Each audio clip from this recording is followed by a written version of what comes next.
and I was making crepes. Okay. So you see that black dude making crepes with a French accent, right? And so imagine the damage. It was amazing. And I was invited to all the parties, and that's how I met Mike Tyson. Welcome to the Badass Dad podcast, where we are a band of brothers committed to forging stronger fathers. Hey, thanks so much for listening to this episode. This is being brought to you by the generous donations of the people who have made contributions at our website, which is BadAssDads.org, BadAssDads.org. You can also find some promotional shirts and other ways to support the podcast as well. But just want to thank you guys so much for your support. Enjoy this episode. Welcome to the Badass Dad podcast. KDH here on the microphone. And we are in the IronYetiStudios. And man, I hope you guys get a chance to check out the YouTube, because this is going to be one you get a chance to see my new friend. You know, I really have thought, Tchoumba, I've thought for years that you were just some mythological creature that existed out there that I would never get to meet. You know, we were talking a little bit before we got on the air that I don't know, at least a dozen, maybe two dozen people that we know in common, that through jujitsu and other things that our paths would cross, especially in the small community we have here. Yeah. And it just hasn't. And so, Andrew Berard and then Kyle Gillian were like, I'll connect you with him. And so finally we get to, so I'm just honored to be here with the master Tchoumba. So thank you for joining us here today. Thanks. It's a pleasure to be with you. And let's talk a little bit about, you know, you growing up and, you know, your childhood. We'll probably definitely talk a lot about martial arts as well, which is kind of fun, and obviously, you know, circle around to being a dad. And you know, tell us about Tchoumba growing up in Cameroon, you know, on the west side. You said the armpit of Africa. It's not that it was bad. No, but it's kind of where the shape of the country is. Yeah, right. Cameroon. It's a beautiful country. In Central Africa, right next to Nigeria, and you have Chad in the north, and you have Central African Republic in the east, and Gabon and Congo, not Democratic Republic of Congo, just Congo in the south. Beautiful, beautiful country, 475,000 square miles. Wow. Mostly amazing people, and you have knuckleheads like everywhere, but I grew up in Yaoundé, which is the capital. My dad was a civil servant and highly educated parents, mom and dad. My dad was in healthcare, right? He was a physician, and I was just lucky to have those parents, because they are definitely the reason why I'm half successful today, right? Like in everything I do, because they gave me strong values, and most importantly, they taught me to look at everyone and look at them and see humans, you know. And I cannot be thankful enough for that, particularly to my dad. Cameroon was amazing. My dad made sure I read a lot. Okay. There are similar example here. Book of the Month Club. As soon as I could read, I think I started reading. I was like 2. He every month he made sure I had 4, 5, 6 new books, and he didn't put a restriction on what I could read. I found myself reading some deep, you know, spiritual text when I was 9, and stumbled upon a few, you know, like Reddit books as well. So I read a wide range of things, and I think it definitely gave me a global view of things. Growing up in a country that everyone in the Western world will consider small and not very advanced, I received an education similar or a better education than most kids going to private school anywhere in the Western world, right? Wow. So, I mean, it was the neighborhood I grew up in, Biemasi, which is in the southern part of Yaoundé, was a middle-class neighborhood. I mean, when my parents moved there was nobody else really, so they were able to get a big patch of land. But I was mixing up with the kids, the local kids who were going to the local school. I wasn't going to the local school. My parents sent me to quote unquote, a better school, École du Centre, which was downtown. But as soon as I was home, I was going with my buddies, right? Yeah. Playing soccer and going hunting rats and all kind of stuff, fishing. We didn't have all the tools. We were making our own, fishing rods and everything else, hunting, setting up traps. So I grew up with a bunch of funny and crazy kids, and we were getting ourselves in trouble as much as possible. The moms of the neighborhoods were everyone's mom. So if I was doing something stupid, I was going to get something, Someone's going to get you. Yeah. The whole village it takes a village, Yeah. That's exactly how I grew up. People say those things, they hear about them, but I actually did. Because we don't see that. I mean, we say that here, but you don't really see that in our communities. People kind of pull into their garage and close their door, and they may play with a couple kids, but it's not that. Doesn't feel like it's the same community like where you grew up. When I go back, I go back a couple of times a year because of work and because I want to visit. Also because I have some tribal responsibility, tribal leadership. When I go back to my neighborhood there, it's not to rest, man. I have to go to every house and say hello. Because if I don't, people are going to get mad. I'm their kid too. So that's how serious it is. Yeah. Yeah. That is great. So you kind of finish your school, and then you told me before you went off to France. Got a little bit of time in France. Let's back up. Okay, before, back up a bit. Yeah. When I was 16, I dropped out of school for 6 months. Yeah. How was Dad okay with that? No, they were not. Okay. So I wanted to know Africa. So I took my backpack and I hitchhiked from Cameroon and jumping on buses and trucks and trains and walking. And I went all the way to South Africa. And back up to Egypt. And came back to Cameroon. Took me 6 months. Wow. Yep. So you've got a 16 years old. Yep. Okay. Now you got a 12-year-old. I got a 13-year-old. I'm just trying to imagine my son Jacob in 3 years from now jumping on anything and being gone for 6 months and just traveling an entire continent. Well, this is the thing, right? It's like 6th grades in the United States. You go to middle school, right? Yeah.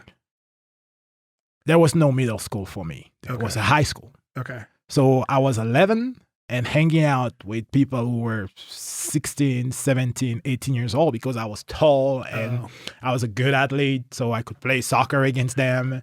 And my girlfriend, when I turned 12, I had my first girlfriend, and she was 22. Oh. Because I was tall. I mean, they thought I was older. Yeah. And I wasn't saying anything, like... I went to my first party. I was 12. Yeah. Because of that. Yeah. So I had to grow up really fast. I learned about all those things when I was 12, 13, like sex, and all those things. And I've been reading so much that, I could carry a conversation with people much older, and they basically accepted me in their circles. Like, okay, that's not a kid. He knows so much. Even if I was just running my mouth, they couldn't read that's a kid. So yeah, that's why. So when you travel for these 6 months, I mean, I have to imagine you come back a different person. I did. After like 25 days into it, that's when I called my mom. I called home and I was like, hey, I'm okay. I know you guys are looking for me. And I decided to do this. And I did it. Yeah. So, how did you come back though? What are some of the biggest changes of Tchoumba? Well, that's when I knew I wasn't going to live in Cameroon anymore. Okay. When I came back, I was coming back to get my high school diploma. And I was going to take off. Yeah. I was going to go to the United States. I was going to move to Europe and then to the United States. I never really wanted to live in Europe, but I was done with Cameroon. Yeah. I was done. Wow. And I mean, there's got to be so much discovery that happens at that age, just discovering That's who going to you be are. for another conversation. Okay. Yeah. Yeah. Yeah, because it's going to take us too many hours if we start analyzing and talking about it, because I met some that I got shot for the first time Okay. during that trip. I met some guys who are, and they are known like through history in Africa. They like Jonas Savimbi. He's dead now in Angola. I mean, yeah, All right. It was interesting. Okay. So, and I know I'm pressing you a little bit on this, but is there one thing, if you said there was like one belief that you had prior to leaving, that after your 6 months of adventure and challenge and being shot at, that you came back and you go, I think differently now? I knew after 3 months into that trip that I can do anything I want. There's nothing that could stop me. Okay. After 3 months, like 90 days, Yeah. 87 days, and everything that happened, Yeah. Losing all the money I'd saved up and going through a few, episodes, I knew that nothing can stop me. Like whatever, it doesn't matter how bad this gets, I'll survive and I'll be fine. I'll go home and move on. So.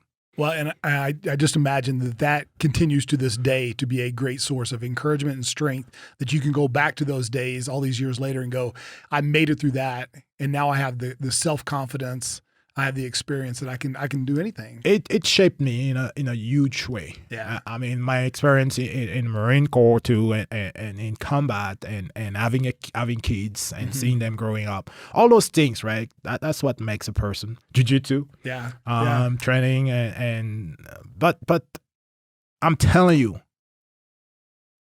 the nightmare from day like 16 to day 80, right? Like, yeah, changed me. Wow. Forever. Okay. Yeah. All right. So you go to France. We kind of get that. You end up in New York. Yeah. You spend some time there, jamming to Jay-Z and everything in the late 90s. Well. And you get to meet a lot of people. New York was amazing, man. I was living in the south of France, in Aix-en-Provence, because my brothers, like one of my brother went to school in Aix. And I was like, okay, I'm going to go to the fac in Aix-en. The fac is the faculty, like faculty. And my older brother was in Marseille. So, but after 2, 3, 4, 5, 6 months in France, and I was traveling to Paris too, because my best friend lives in Paris. I knew I wasn't going to stay there. The girls were cool and beautiful, and Taekwondo was amazing. I did some sambo there too. It was great, but I was teaching in the south as well, in different clubs, because I hooked up with one of the guys who ran the French team there, Frédéric. It was great. I had a car, I had a Dutch, like one of those old school car, pink. I mean, some people will just stay and enjoy that, right? Yeah. But I knew in terms of upward mobility, even though I was dealing with, some pretty good people, I knew I wasn't gonna be able to achieve what I wanted to achieve in life. I knew it. It's like looking at France and the way it's set up, for a black man. Even if he's well spoken and all that, I was like, they're not, where they should be. For me here. So you, just so I understand, so you felt discriminated against? No, absolutely not. Okay. Actually, I was very well, and I don't know. I'm just good with people, right? I don't have problems. Right. So no, to the contrary. It was great. Okay. I was dealing with congressman there. I was I was absolutely fine. I had a blast, man, but it just wasn't the place for me. You wanted more? Yeah, I wanted to be a Marine. Okay. I wanted to move to the United States because of the U.S. American propaganda is the best in the world, man. so they I mean, we live here in the U.S. We don't understand how much we've changed the rest of the world. Like where the rest of the world is just like striving to reach American-made standards, right? Because of all the movies we make in LA and in New York, all over the country, because of the brands we created, because of what we've done. We've done some good stuff. Like people just focus on the bad stuff America's done, like invading other country and all that stuff. No, but we've done some amazing stuff. Yeah. And everyone around the world loves those stuff. You know, you won't see one person who doesn't enjoy a burger, you know, from McDonald's, right? Like you won't see someone who doesn't like Apple phones or it used to be much more than that. American cars were the reference. Okay. When I was growing up. But let's go back to France. I just didn't feel like someone like me who has that mindset of it doesn't matter where I am. I can do whatever I want. And if I have some goals and small goals, big goals, I can work and reach them. It wasn't the same mindset. Like, I wasn't on the wavelength. Like, no, it was. I didn't feel like I could be part of their project. Okay. And my sister was living in New York, so and I was like, it's time. Like, let's go. Yeah. So I had an opportunity to come, and I jumped on it. Wow. And I landed in New York City, 1997, Queens, New York. You know, hit the streets running. Astoria. Okay. Yeah. But check this out. I could have been a Queens guy, right? Like hook up with the community there in Queens and hip hop songs were being taped like 3 blocks from my sister's house, right? And not far from LaGuardia Airport. But I never connected with them. So my connection was in Manhattan. Why? Because my buddies, you know, worked in Manhattan. So I had to find a job and land in New York.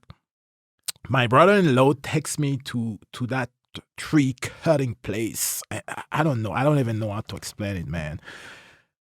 I go there. There were like 200-ish guys from Haiti working from 6 a.m. to 10 p.m. at night, unloading trucks, flowers, and plant trees and all kind of stuff.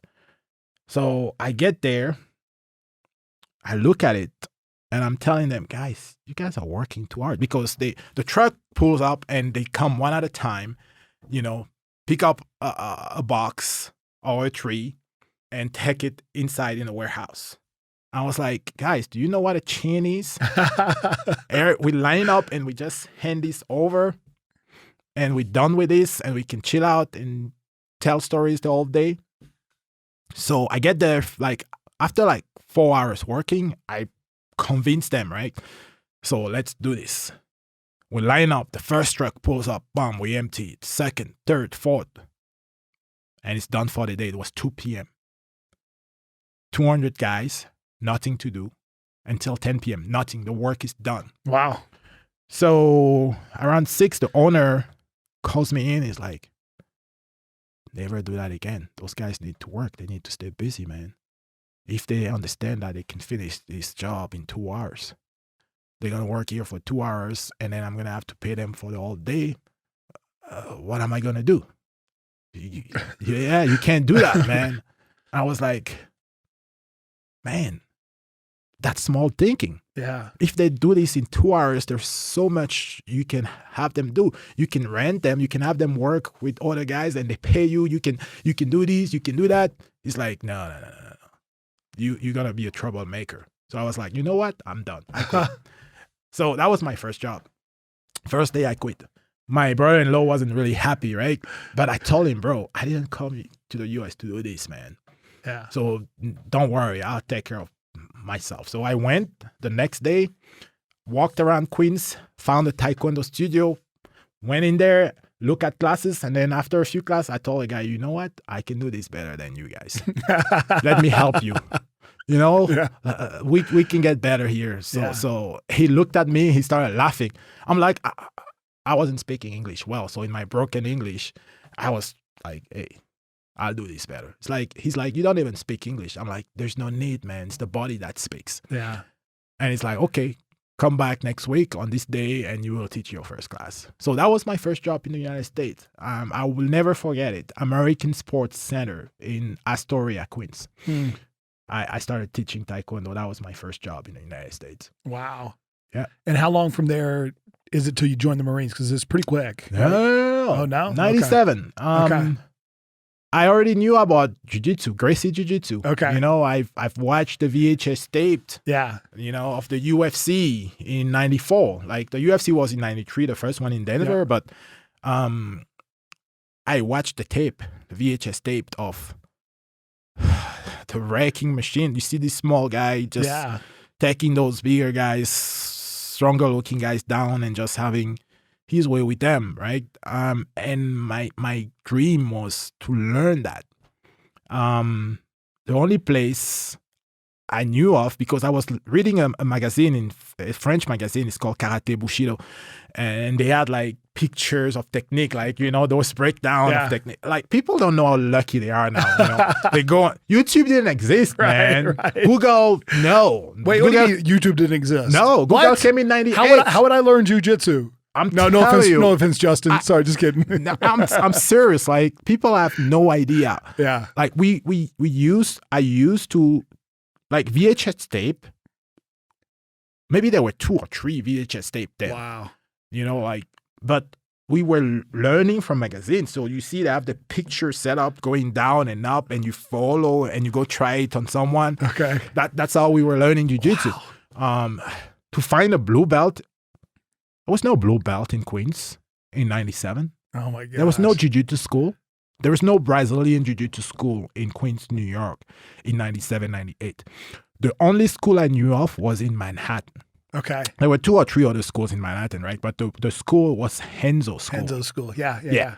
So I went to Henzo School. And that's like when Danaher's there, right? He wasn't there. He wasn't there yet? Okay. John was a baby. Oh my gosh. Like, you know, like it was Kukuch. Okay, yeah. I went there and it was 26th Street or something in 5th or 6th Avenue. I don't remember exactly. I'm like, I'll do anything. I'll clean the floor. It's like, oh, we already have people who do that. It's $280 a month. I'm like,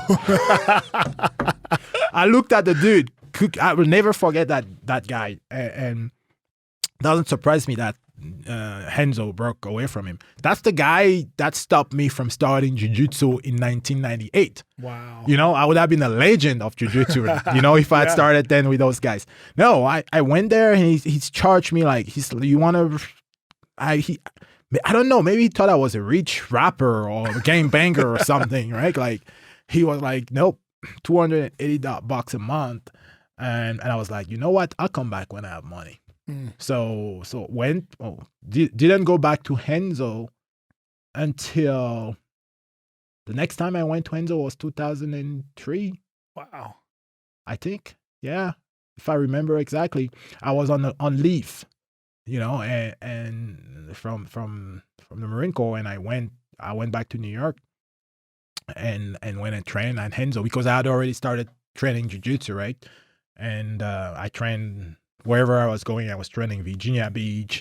When I was going to California, I was training North Carolina. Wherever I could, you know, like I was landing, I was training. But New York City, 97, I find that I have a friend in Manhattan working at a French restaurant. So we connect. And I start working at that French restaurant. It's called Le Gamin.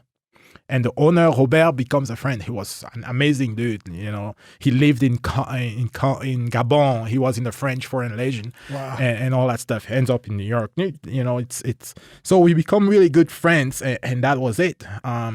Going to college, you know, from 8 in the morning till like 2 lunchtime, and then go to work from my shift at the restaurant was from 4 to midnight, right? I do my shift at the restaurant, and from midnight to 6 in the morning, it's party time. You know, because no sleeping at all. Oh, not sleeping. Not sleeping, man. It's the restaurant I was working at most of was in Chelsea. Okay. Like west, like 8th Avenue, New York, 23rd Street, Le Gamin. But he had restaurant in the Village. You know, he had like a few. And he made a mistake of sending me in Soho, like South Houston. Summertime. I'll never forget that, man. 98. Soho, man, all the modeling agency of New York are on the street. Okay. So the most beautiful women in the world, right there. And I was making crepes. Okay. So you see that black dude making crepes with a French accent. Right. And so imagine the damage. It was amazing. And I was invited to all the parties. And that's how I met Mike Tyson. You know, he had just come out of, you know, he had those legal problems. Yep. And he was partying at the Cheetah, which was a club in Chelsea. It was the club, right? Like where if you were someone at that period of time in New York, you were going to the Cheetah. It wasn't, I mean, the lines were 2 kilometers long. Yeah. Like some people tried to get into the Cheetah for 2 years. They never got in. But we were guys, New York guys. Front of the line. Yes. So, I mean, yeah, it was, and Mike was great. The first time we met, very nice dude. That image of him, the killer and all that stuff, no. He just had an entourage always of guys and girls, and it was difficult to connect, but we sat down the first time at the Cheetah with the music going. We spoke for like 30 minutes. He wanted to know everything about me, where I come from, how Africa is like. Yeah. And he told me that some guys from Africa conned him and stole like $300,000 from him because he was trying to help them in the project there. Yeah, I met so many amazing people, from like people running hedge funds to you know, like Claudia Schiffer and you know, I mean, it's New York City. Wow. Yeah. All right, so I got to ask, because it was told to me that you're very good friends with Anderson Silva. Friends? That's too much. We know each other. We know each other. Yeah, we cross paths. How did you meet Anderson Silva? In California. Okay. So, I mean, UFC legend, Hall of Famer, all that, you know, Brazilian Jiu-Jitsu, but just amazing striking. You know, I mean, to me, in my limited experience, he's the GOAT. He's the greatest of all time. He's one of the nicest guys in the world. He's. I'm sure. I mean, so how did y'all meet? I mean, you're just training someplace and you run across him, or what? Yeah, I mean, I met so many celebrities, if you want. I mean, but that's it. That's all it is. You're in a gym somewhere and you train. Like Henzo, for example. Everyone comes at Henzo. Yeah. So, and I trained nonstop at Henzo from like 2005 till 2007 when I moved to Colorado. Like every day I was at the gym. So you see the who's who of jiu-jitsu or MMA, of combatives coming in. People just look at the guys fighting in the UFC. They don't understand that most of the guys who do this to use it in life or death situations, they train too. And those are the real deal. You know what I mean? Like, and also Anderson is a great guy. Yeah. But what he teaches or what he does is of no use to me at that time. Right? For me, I learned martial arts. At that time, it was like, I'm in a close combat situation. I'm out of ammo. Oh, I cannot clear my weapon. And the person is in my face. Yeah. You know, that's why I was training for. Yeah. I wasn't training to exchange beautiful punches and kick in the ring, right? Or the cage. No, that wasn't of no interest to me. And you go to a gym, 600 other guys, 700 other guys train there. Everyone at the gym focuses on those fighting in the cage and the ring. but there is a group out of those 700 of 10, 15 guys who are highly trained operators who've done some dirty work on behalf of the United States of America all over the world. Yeah. And those are my people, right? And we knew, like, just when we start training, we may not know each other because they're from different branch or it's from the FBI or whatever agency, but you know who you are when you meet each other. So those were my people. So like George, for example, George St. Pierre, he's a good friend, nicest guy too. And we met at Henzo too. He was training, and I came in training with John because John was my main instructor, right? I was training with John at 6 a.m. and then coming back at lunch to train with John. So that was my thing. And George was always there, driving from Canada to train. And he wasn't a superstar already, but he was already there. Like 2005, he was starting to pick up. And that's how I met George too. And we stayed friends. And after the first training session with George, he gave me his phone number. He's like, Tchoumba, you can call me anytime. Yeah. And he's a great dancer. Did you know that about him? Okay. Now you brought up dancing. He's a great dancer. I heard you weren't a good dancer. Andrew Berard told me that he had to teach you how to dance. Andrew doesn't know how to dance. I said, what do I need to ask Tchoumba? He goes, well, I was the one that taught him to dance. Oh man, Andrew. No. Yeah, okay. If it makes Andrew feels better, okay. It's okay. Okay. Yeah. So let's say Andrew taught me how to dance. Okay. All right. Yeah. I want to ask you this. Growing up in Cameroon, making your way, you end up in the United States and you join the Marines. Yes. And I don't know. I was never in the military. Yeah. But I don't know that there are a lot of people from Cameroon that join the military and go through basic and all that stuff that you did. Were there other people? Join the U.S. military? Yeah, join the military. At that time, not many, but it's more common now because a lot of Africans emigrate. Like they come here and they feel like it's gonna be a good pipeline, of integration, making stuff a little easier to assimilate and become part of the community and become American. So when I was getting out, I met a lot of kids coming in from different part of the continent, because you have that program right here in the United States, the DV. Where you get a green card if you educated enough, and a lot of kids win that, and they come here, and some of them wants to join the military. A bunch of them have, you have Africans who served in the SEALs and in the Navy as Navy SEALs or technicians in any of those. They are officers, they're enlisted, the same in the Marine Corps, the Army, they're everywhere. Africans are everywhere, man. Watch out. They're going to take over. They're from Nigeria, Ghana, from Algeria, from South Africa. Yeah. One of my best friends in CI, a white guy, South African. Wow. Yeah. That's crazy. Dangerous creature, man. One of my best friend, South African, he was SEAL, from the most elite SEAL unit. They Africans understand what service is, and they understand what community is, and they want to be part of, like I said, this big experiment. They want to be American. Yeah. They will always be Africans, sure. But they want to be American too. So like everyone else here. So yeah. Well, that's amazing. One of the other things you had mentioned is that you actually speak 9 different languages. And 9? No. Well, okay, more. Not fluently. Okay.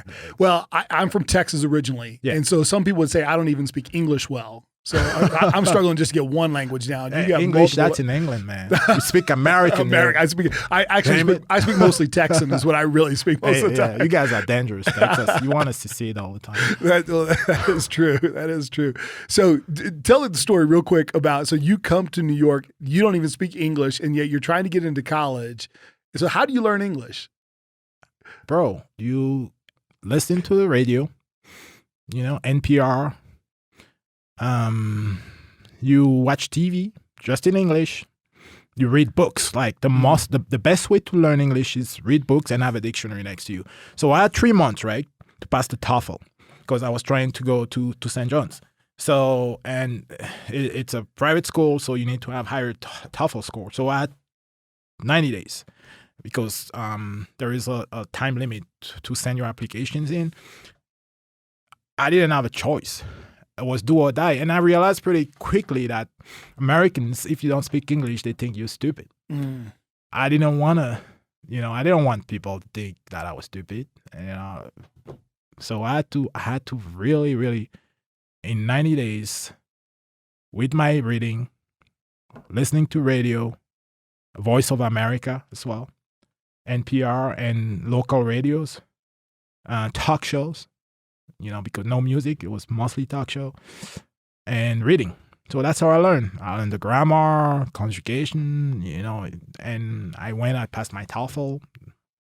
I had a great score, and the rest is history. Well, you skipped one. What's that? Jay-Z. That's how you really learned to speak. Oh, Jay-Z, that's I know you know the song I'm talking about. New York, New York.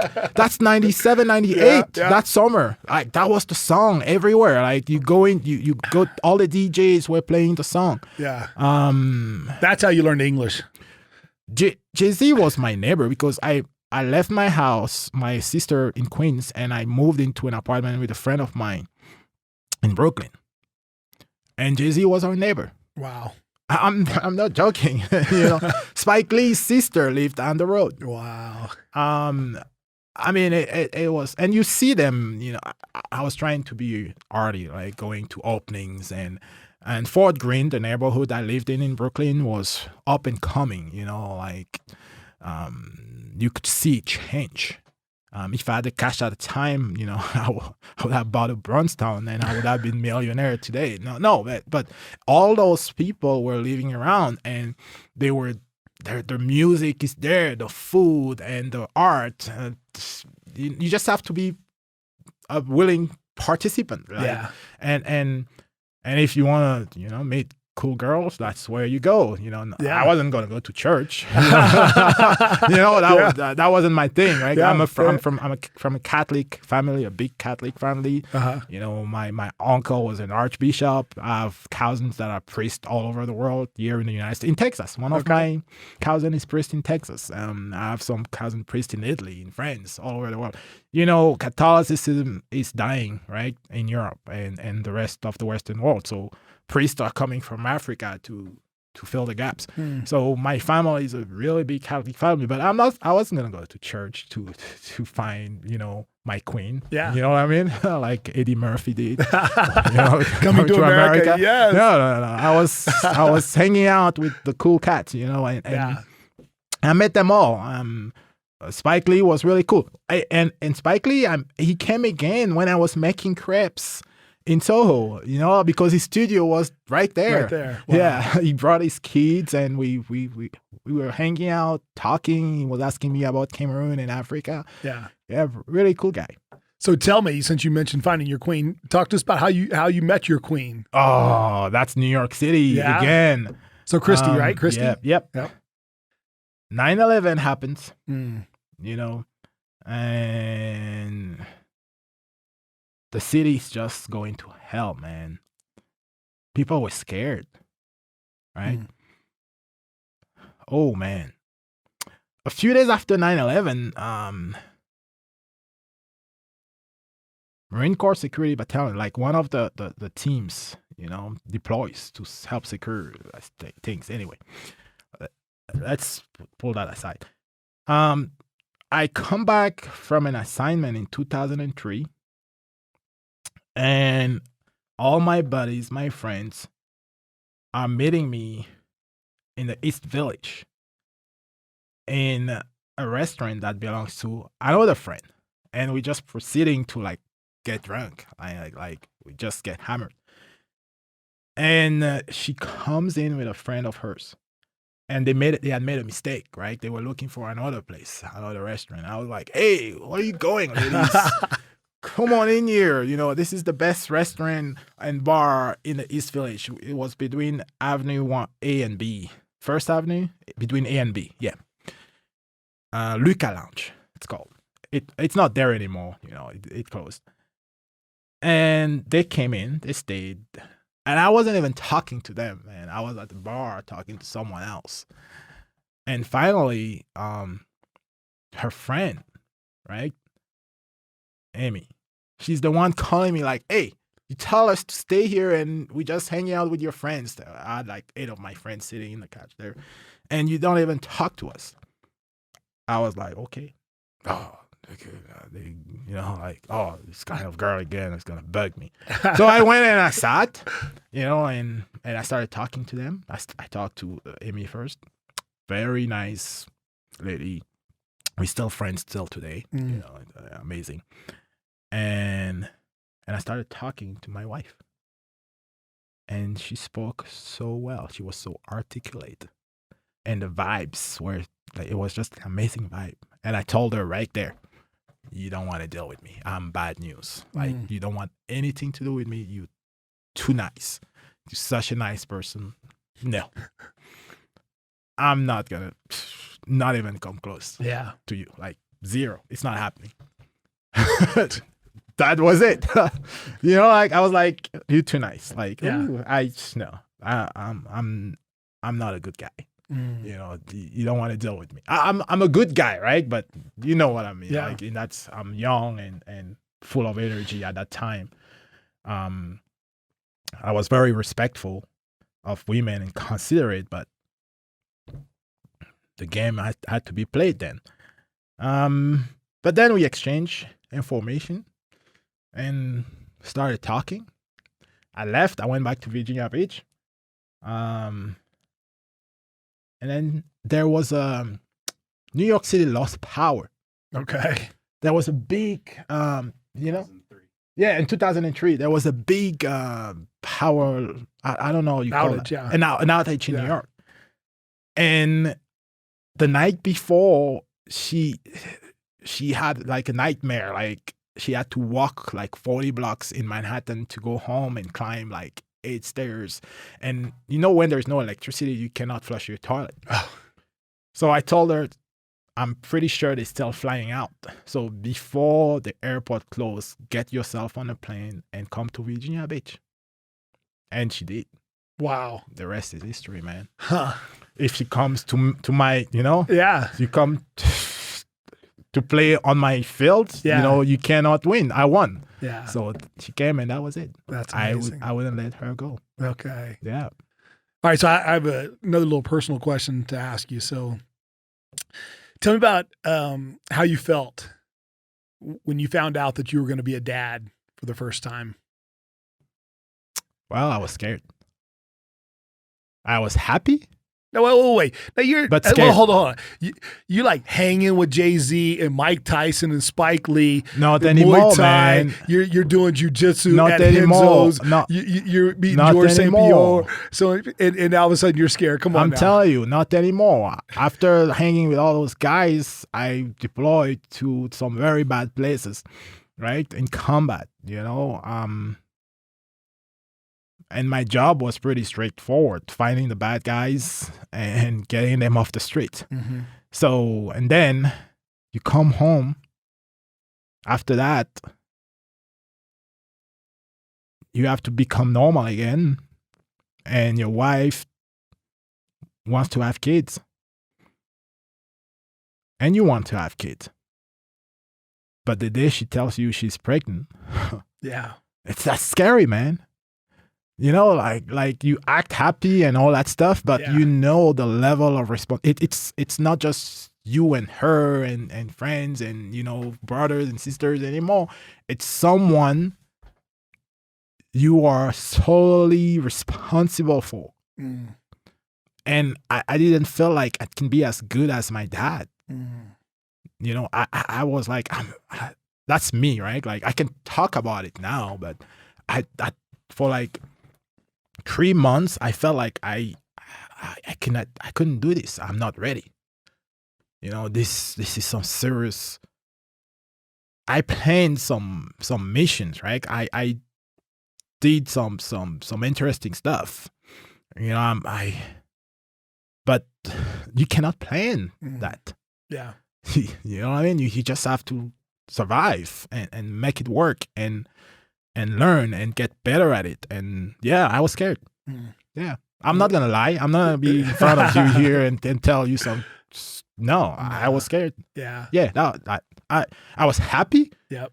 That a part of myself that hopefully stays longer and carries my legacy and my name and my blood and my chromosomes is gonna be on this planet, right? And there will be one more Tchoumba to make the world a better place. Yeah, that's great. Yeah. But I was not sure I could carry the responsibilities of raising someone else and make that person a good person.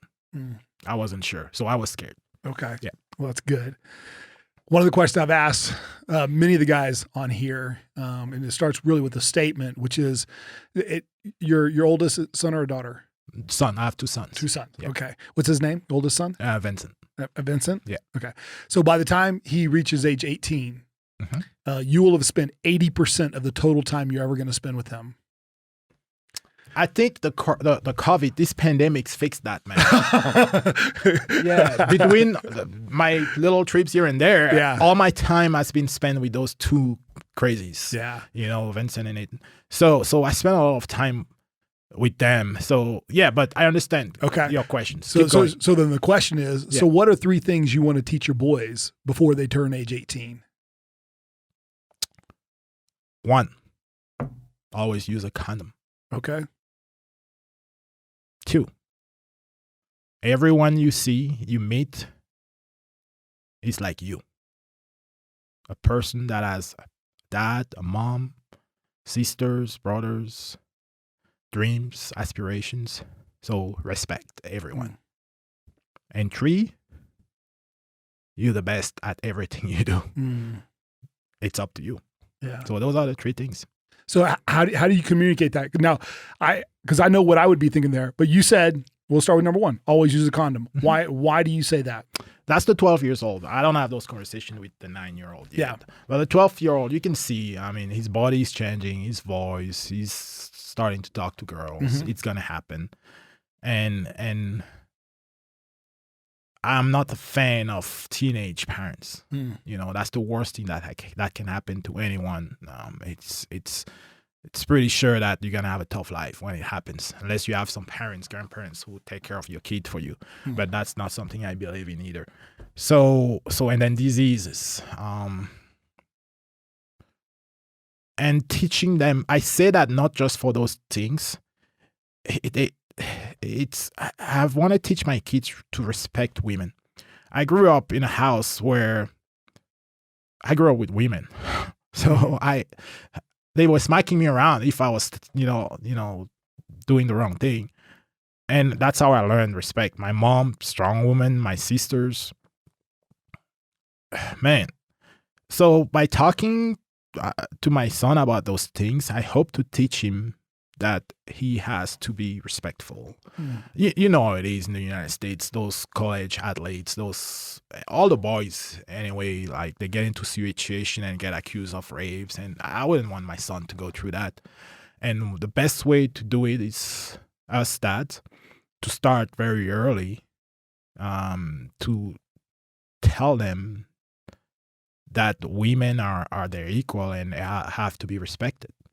And I start with the condom speech because it's the best way to show a girl that you respect her. You know, when it happens, it's gonna happen. Like, this is Colorado. I've seen, teenagers and what's going on with them. So I start with a condom conversation, so it opens up the path to everything else. Because I tell that to my son, he's like, "Oh, Dad, no, don't talk about it." But I want him to be able to be completely open to me, right? And not hide anything. And that's the kind of household we have. Like, we're like very open, and they can speak their mind. And and there's no wrong or right, but my dad did that with me, like when I was 12, 13, and I just stole it from him. And that's how I was able to communicate with my dad, because he came. I don't know how he knew, but he gave me a box of condoms and said, you need to use them if you have to do that thing. And I tried to lie, right? And he said, no, I know that you're going to do it if you haven't done it already. So I just want you to know that we can talk about that type of stuff and everything else. And that's how I started talking, having some serious conversation with my dad. Yeah. It was always not so serious. It was, oh, what book did you read? Oh, how do you feel today? How did you do in school? And what, stuff like that. Yeah.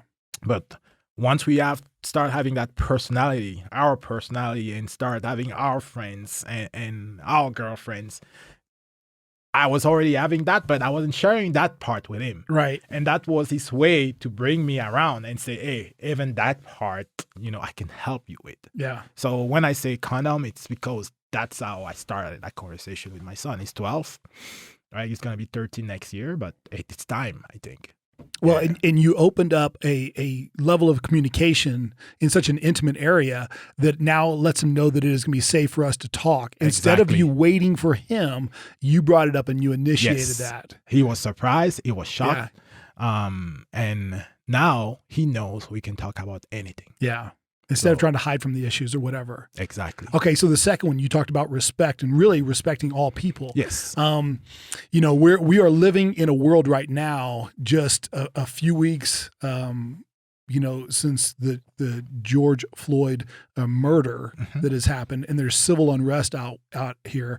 And so how does a black man raising two black boys, okay, first of all, in Colorado, which is incredibly white, let's be honest, like, what are some things that you're communicating to your boys, and what are some things that you would want to maybe even communicate to me? Like, yeah, I'm gonna open up there, because I just had lunch with a very good friend of mine just the other day, and we were hanging out. He is black, and we were talking, and I said, I want to understand. I want to have a conversation here, because I'm sure there's some things that you see that I don't see. They're just blind spots that I don't see. And I want to raise my boys understanding that, hey, yes, you may look and you may see we have a different skin color, but we're the same. You cut us, we bleed the same. Well, my wife is Caucasian. So my kids, they are black and they're white. Mm-hmm. They black. Right? Society in the United States see them as black. You want to understand, right? But I'm going to tell you straight up, you cannot understand. It's impossible to understand. So take a shortcut and stay yourself. Like, you as a person, Kevin, you see me as a person. Right. That's it. So I think that's the best way. Why? Because me, Tchoumba, in front of you, I cannot understand. I cannot. My ancestors were not enslaved 400 years ago and taken on a boat. I flew here on a 747, man. Right, yeah. I didn't cross the Atlantic. So what African Americans feel, me as an African, I don't know. What I know is this. The first time I felt threatened physically was by a police officer in New York City. 2 weeks after I moved to the United States. I started teaching. I told you, I was teaching Taekwondo in Queens. One night, I take the 74 bus. I will never forget that. It drops me on the street where my sister lives, right? I get off the bus and I start walking home. It was like a 3-4 blocks walk. I see a van parked. I already had observation skills. And I see a bunch of guys in the van. And for me, it's like, okay, whatever. I have my bag with my equipment. I keep walking. I get past the van. And then I feel, because I didn't see, I feel someone running behind me and jumping. So I turn and someone is jumping at me. I hit them in the chest. Boom. They fall. And like 7 guys come around the corner. Oh, hands up. Like, just hey, your hands up. Bro, I told you, I just landed like 2 weeks ago. I spoke broken English. Okay. Imagine my parents hadn't raised me in a way. Oh, I didn't grow up in Cameroon. I grew up in Queens, New York, or Houston. Where I came from, you respect the police officers because he respects you. Right. Right. And I was raised in such a way that when I needed help, I knew I could go to a police officer. Imagine I wasn't a kid who knows he could talk to police officers. Like Amadou Diallo, a few months later, he got shot like 57 times in Harlem. But me, I just raised my hands and turned. And they were like, ID, we want to see your ID and all that stuff. I didn't even touch my pocket, man. I put the fence in Queens, where my sister lives, are like hip high level. Mm-hmm. I put my hands on the fence. I didn't move. They came, took my bag, opened my bag. My dobok, that's how you call the uniform for Taekwondo, was wet, and my black belt were around it. Yeah. That's where they realized that they made a mistake. And they tapped me, pulled my passport out of my pocket and looked and saw the passport, and they were like, "Oh shit, we made a mistake here." And they started apologizing. They walked away. Just got to America, so there was no one I could go complain to. I didn't even cross my mind. It didn't even cross my mind at that moment that I escaped. I could have been, because I punched the dude. He could have shot me. Yeah. They didn't shoot. I don't know why they didn't shoot. They didn't shoot, man. Wow. Second week in the United States. So I'm telling you, even me, I don't understand what African American, with all that baggage, heritage, like from 400 years ago to everything they went through to now, I cannot speak. I cannot. It's impossible. I just told you what I lived, right? And I'm not even going to talk about other incidents, right, with police officers, and that's New York City. I'm not going to talk about Denver. I'm not going to talk about Virginia Beach, or I'm not going to talk LA or San Diego. No, I'm just give you a small glimpse. So, I cannot talk for them, man. What they lived, what their ancestors, their grandparents, great-grandparents, their grandparents went through, what they are going through right now. When you see those videos, images, imagine we didn't have cell phones today and police officers didn't have to carry cameras. Imagine what we missed, what happened, like terrible stuff that happened and they were just pushed under the rug. So it's just... At some point, people are gonna revolt. Like we kicked the Brits out, right? Like because they were taxing stuff they shouldn't have been taxed, and we were like, heck no, This is it. We're done with you guys. Yeah, this is what's happening right now in this country. And at first, I think politicians, the leaders, were in disbelief. And they thought they could just push it under the rug like they did before and it was going to go away. No. Right now, you have guys, okay, who've served in the military or either other paramilitary organization working for the U.S. government or state government, local government, black. They're ready to take their weapons and go out there and mess things up if nothing changes. That's where we are. And I don't think we want Denver to be like Baghdad or New York City or Washington D.C. So we want to listen. And we want to, and I can see that a lot of people are listening, right? And are saying the right thing and are starting to do the right thing. And you would have thought that with Barack Obama being president of the United States, it would have changed some things. But he wasn't able to do much. He tried what he tried. They're politicians. And it's not just a black and white issue. It's a poverty issue. Like it's a social issue. It's a social thing. We're going to have to change at the very at the deepest level of the fabric of this country, we're gonna have to change things, because accusing police officers is not gonna cut it. It's not police officers' fault. It's not. It's like a young Marine who's underage. If he's not 21 and she or he drinks, he's going to the brig. There are racists in the Marine Corps. There are.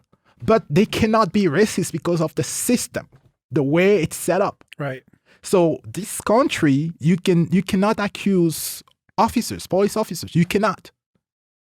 It's the system that's problematic. You have to change the system. So there are rules to follow. There are, what's the difference between an 18-year-old Marine and a 33-year-old freaking man? The 33-year-old police officer should do better, right? Mm-hmm. But he cannot, or she cannot. The system is perverted. Like the justice system is messed up. That's why police officers, some of them, are doing what they do. Yeah.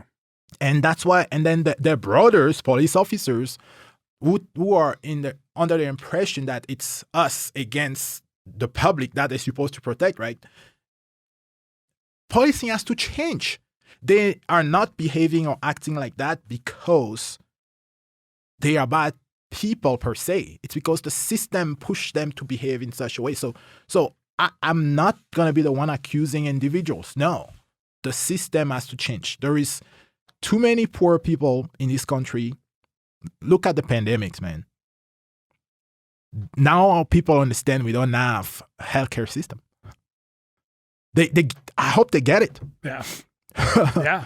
You know what I mean? We were not able. Look, a country with more than 1 billion people had less than 10,000 deaths. Us, the richest, most powerful country in the world, we're going on 200,000. So if people don't sit down and think for a second and understand that some things need to change, we're going to be in trouble. Me, as a black man, I'm telling you right now, I'm not going to ask you, a Caucasian, a white guy, to understand anything, because myself, I cannot explain this. I'm not a descendant of slave. My great-great-grandpa or grandma didn't come here in chains, man. Mm-hmm.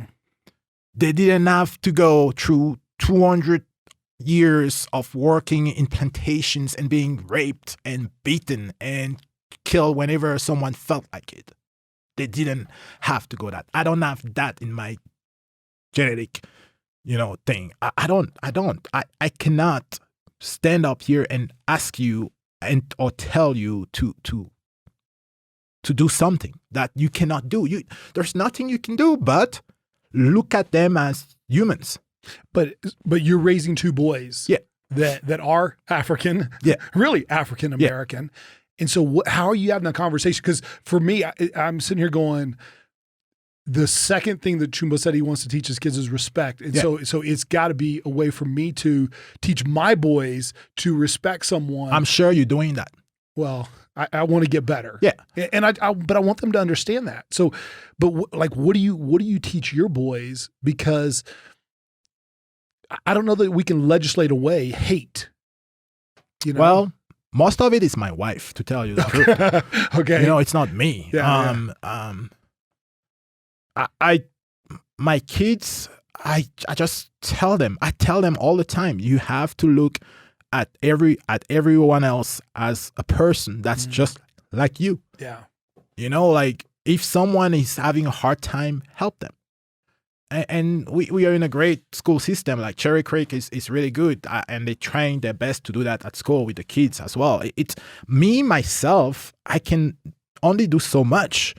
Right now, I'm with my kid almost all the time, but once they go back to school, they spend more time with their peers and the teachers than they spend with me. Yeah. Right? So every interaction is important that I have with them is super important. So, and that's what I understand. Like, I don't scream at my kids. I don't. Like, I did a few times a few years ago, and I had a little talk with my wife, And I don't. I don't say no to my kid anymore. There is the NO word doesn't exist. And the key for me really is they never do anything wrong. I'm not saying I let them do whatever they want, but I find a way to say good job and encourage them, even if they've done the most terrible thing that they could do at that time, right? I find a spin to make it a positive thing and to teach them something at that moment. So my interaction, like, it's like a switch, right? Every morning when I get up and I brush my teeth, I decide that today I'm going to be the best I can be with my kids. And I start just having that mantra. Like, I throw it out there all the time. Whenever I catch myself straying, I just bring myself back to that. Look, I'm not going to sit here and sing Kumbaya and all that stuff. Is it perfect? It's not. But I try my best to make every interaction with my kid the most positive interaction possible. But why am I able to do that? Because I'm not poor. I'm a middle class dude. I make a good living. Most African American minorities, immigrants, don't make a good living. They have to have 2-3 jobs. They don't see their kids. They don't get a chance like me to raise their kid and then cook and give them those values and really be there and help them with their homework and all those things. Take them to their soccer game. Take them to the swimming pool. Travel overseas on vacation. Most people don't. I'm lucky, bro. Yeah. So what can I do? I can just give part of my income to the pool so those guys who are not as lucky as me can do a better job or have a little help raising the kids because they are at a disadvantage. Like I was when I moved here. Yeah, me, I just took a shortcut. I joined the Marine Corps. And that got you out. Absolutely. Yeah. It saved me. And what else saved me? I was educated. I came here highly educated. Yeah. I had a college education already, and I was just going to continue college. I could read, I could write, I could do all those things. Yeah. I had read all the classics by the time I moved to the United States. By the time I was 12, I had read all the classics. My parents were highly educated people, so I came here at an advantage. Most people don't have that advantage. So I'm a lucky dude. I'm a super duper lucky dude. That's why when you ask me what I think or what I can tell you, how I can help understand what's going on, I'm telling you I cannot. I'm one of the guy who, is propped up by the system. But you've been able to navigate the system as well, and you've been able to find a way. I have one more question I want to ask you. Is that okay? Yeah. All right, good. Without getting into details, but being in the military, we'll just say you have some combat experience and some other experiences that we'll just say got your hands dirty. Yeah. Okay. But yet you remain unbelievably humble, unbelievably gracious, respectful, magnetic. When you walked in, we literally just met, an hour ago, and your energy was contagious. So my question is this: how does one get their hands dirty, but yet not darken their soul? Like, how have you been able to do that? You've seen the worst of humanity, and yet you still have unbelievable love and grace. Because of people like you, Kevin. How you and Steve welcome me in, like your wife, with a smile on her face. Like, how do you respond to that? The same way, with a love and smile. I'm lucky I have an amazing wife, and I have some. We have to keep going. I'm not the first one who went through that stuff. You know, like look here in the United States, you have guys who went and fought World War One and they came home. You know, you have guys who did the Indian Wars, the Civil Wars. They had to go home and make sure the communities thrive and they raise their kids and they keep going. That's it. I mean, it's not that hard. I mean, look at the system we have in the United States. Look at the Constitution we have. I mean, I live and die by the Constitution, man. Whatever those politicians do in DC, that's their problem. You know what I mean? Mm-hmm. The Constitution is there. And whatever stupid stuff they get themselves in, we have that document to bring us back in line, right? So I don't want to get into politics, but we have kids to raise, man. We have to move on. But listen, there are so many people that have had far less trauma or seen less trauma than you, and they've let those scars totally dictate their life and how they're going to respond. But somehow, you, Tchoumba, they didn't let anything, man. That's them. They humans. But how did you not? That's what I want to know. I don't know. Like everything I went through before that prepared me for whatever I had to go. I'm still going through. Mm-hmm. I'm not gonna say that it's perfect, man. I have those scars too. Right. You know, there are things that were done in front of me that I didn't agree to, but we have to move on. Yeah. I lost some very good friends. Mm. All those are, it's life. I'm not the only one who lost some people I dearly loved. You know, all over the world, every day it happens. Are we going to stop living because, you know, of that? Or do we keep pushing and try to make this a better place for everyone else? So that's the question we have to answer. Mm. There are people who don't have your resilience of mind, Kev. We have to accept that too. Like, you know, there are people who don't have the strength we have. And we each find our strength in different places. Some find it in God, in their religion. Some find it in whatever. But if you go find your strength in drugs, what are you going to do when the drugs are not around? Yeah. You need something potent, solid, that doesn't go anywhere. And you anchor yourself to that. It could be your education, your belief, whatever. And that helps you because this is the thing, right? I accepted from the get-go that I'm human. I'm weak. You have to recognize that, right? Okay. Like that's the first step. And that's the only way I'm able to move on because I know I'm not the strongest out there. I know my weaknesses, but I also know that I can do whatever I put my mind to. Like we talked about this when I backpack across Africa. I'm telling you, after the first 87 days, I knew that I could do anything I want in life. And that belief has never left me. And I think that's why I went through some traumatic experience, but it's not even traumatic, man. It's business. You know, it's a job you have to do. And at that time, I strongly believed that it's better to deal with the bad guys out there than let them come here, right? Now I see it a little differently, you know, but I'll do it again. You know, I made a choice, right?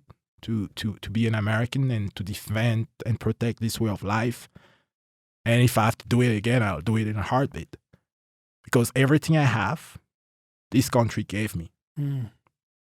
Right? And even these events you were talking about, you were referring to this killing by police officers of a black man. This stuff is destroying our country, man. If we don't fix it, our way of life's not going to be, you know, enjoyable. Right. So we'll do what we need to do, which is having a better justice system and make sure we see everyone else as a human being.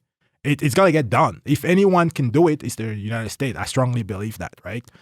But I'm not going to be here and give you lessons about humanity because just by looking into your eyes, I know you're a good person and you see me as a human. So you're not the problem, bro. You know, the problem is we have very small amount of the richest, the people with power in the United States who were out of touch. Hopefully now they realize, from what I've seen in the past few days, I think they realized that, we need to do something about this because it's going to mess everything up for everyone if we don't. And we got to do a better job. I'm not going to tell you that racism can be erased because it cannot. Yeah. There will always be some act of racism. There will always be racism. But we can have a better system. We can improve and we can put some barriers, some mechanism that make sure racists cannot really express themselves or conduct themselves in such a way that's harmful for others or for the system. So racism is here to stay. It's always going to be there. But we can have a better system. We can take better care of the poor. Whether they black or white, there is a lot of white poor people, man, who suffer from this justice system. They get tickets that they can never pay. They get sent to jail for 90 days. They come back, and it's just a mess, and drugs and all that stuff. So we need to take care of all those people. Yeah. All of them. And if we don't change the system, if we don't do better, there's going to be a civil war in this country because people are ready for that. Well, Tchoumba, I thank you. Yeah. I thank you for being a mighty man of valor, and for standing strong, and just for taking responsibility for yourself, and just the example that you are. And I'm just glad to finally meet you. Wow. So after all these years, and the mythology is completely true. So can I get you back on the microphone again sometime? Oh, anytime. Thanks for having me, and it was an honor and pleasure to be with you. It's amazing that you guys do such a thing, and that you're trying to bring dads in the center of things, because I don't think enough people understand how important being a dad is and what role dads have to play in their kids' life. So I'll support whatever you want me to support in terms of what you do, and to push your message out there. It's a great message. So thanks for the privilege. Yeah. Well, thank you guys. Hey, be a badass dad. Have a badass day. And we are out. Thanks, Tchoumba. Thanks, brother. Yeah. Hey guys, I want to thank you guys again just for listening to this episode of Badass Dads. Hey, if you found this episode helpful, if it's beneficial, if it's shareable, man, we'd love for you to pass it on to someone. Previous episods you can check out on our podcast page, on iTunes, on Stitcher, or wherever you listen to podcasts. Also, check out our website, BadAssDads.org. That's BadAssDads.org. You can find us on Facebook and Instagram pages. So please, love the support. Check all that out. Let's get this movement going. And we are committed to forging stronger fathers. Be a part of the movement. We're out.